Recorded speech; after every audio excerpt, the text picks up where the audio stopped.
If you're having coffee with me, I'll be happy to have you visit my tangle of words. Compliments of the festive season. It's officially summer this side of the world, having passed the summer solstice, and deeply entrenched in the hot, dry season. It usually rains on Christmas Day, but for the first time in a long time, looks like we might have a dry Christmas, which is our equivalent of snow on Christmas Day.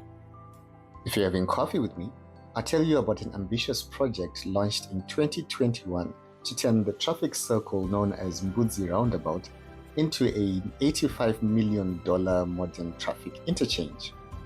It was initially projected to be complete by 31 July 2024, but is currently at 85% completion, even after adjustment of the completion date to the end of December. Will they be done in under a week?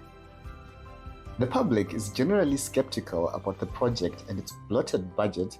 Given the rest of the challenges the country is facing, how do we justify spending millions? A quick overview might make it seem like one of the most expensive interchange projects built in Africa. But will the completed project reflect the amount of money poured into it?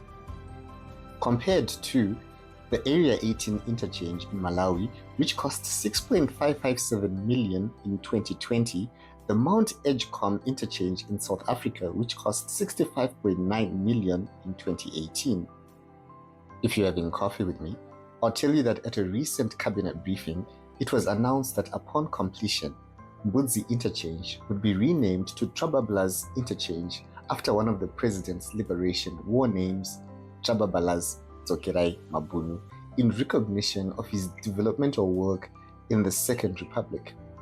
I have no idea what his name means except that it rhymes with the colloquial lingo for a hangover, Babaras. In 1964, a then 22-year-old Mnangagwa bombed the Rhodesian locomotive at Fort Victoria, now Mashingo, railway station together with Comrade Matthew Maloa, and they were arrested and sentenced to death. On account of his age, he was removed from death row, and after serving a 10-year prison sentence, he was deported to Zambia, where he later studied and practiced law. If this were a fictional tale, one could say blowing up the train was a foreshadowing of a derailment to come. If you're having coffee with me, I'll tell you that President Mnangagwa is currently on his second and last term as president according to the constitution, and even though he has publicly stated that he will not be seeking a third term, there seemed to be an orchestration to have him serve beyond 2030.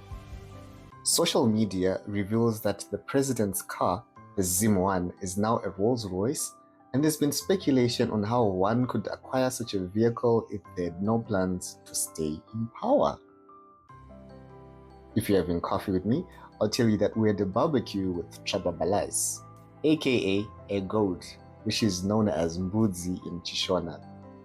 Ever since the announcement that Mbudzi interchange would be renamed to Trabablas, people have been casually dropping the word Trababalas in sentences, especially to substitute the word goat, and just as an interjection, a punctuation, a noun, and a doing word.